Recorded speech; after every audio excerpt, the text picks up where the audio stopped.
একটি আলো ছড়ানোর নাম ইদ্রিসিয়া কামিল মাদ্রাসা। শেরপুর শহরের বুক চিরে দাঁড়িয়ে আছে যে প্রতিষ্ঠান, সেখানে জড়িয়ে আছে ইতিহাস, স্বপ্ন আর আদর্শের গল্প। প্রতিষ্ঠা হয়েছিল 1991 সালের 5ই ডিসেম্বর। সেদিন শুরু হয়েছিল এক নতুন অভিযাত্রা। লক্ষ্য ছিল স্পষ্ট, ধর্মীয় মূল্যবোধের সঙ্গে আধুনিক জ্ঞানের সমন্বয় এবং জাতিকে আলোকিত মানুষ উপহার দেয়া। এই মাদ্রাসাটি শুধু একটি ভবন নয়, এটি একটি জীবনবোধের নাম।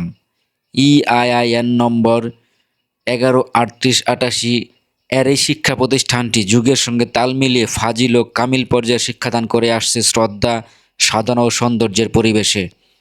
এখানে আছে প্রযুক্তি নির্ভর শ্রেণীকক্ষ, গবেষণামূলক গ্রন্থাগার, নিরিবিলি পরিবেশে স্থাপিত শিক্ষা ভবন আর একটি বড় খেলার মাঠ, যেখানে শিক্ষা ও খেলাধুলা সমানতালে এগিয়ে চলে।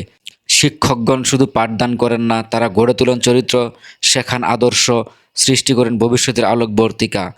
শিক্ষার্থীরা এখানে শুধু পরীক্ষার প্রস্তুতি নয়, জীবনের প্রস্তুতি নিয়ে বেড়ে ওঠে। ইদ্রিসিয়া কামিল মাদ্রাসা আজ একটি প্রতিষ্ঠান নয়, একটি অনুভব, একটি বিশ্বাস। এই প্রাঙ্গণে গড়ে উঠেছে এমন একটি প্রজন্ম যারা হবে দেশপ্রেমিক, জ্ঞানসম্পন্ন ও নৈতিকতায় পরিপূর্ণ। এই ভিডিওটি সেই আলোর ভেজা যাত্রার চিত্র, যেখানে প্রতিটি দৃশ্য আমাদের স্মরণ করিয়ে দেয় শিক্ষা শুধু তথ্য নয়, এটি রুচি, দর্শন এবং এক আশা জাগানিয়া ভবিষ্যতের প্রতিচ্ছবি। ধন্যবাদ।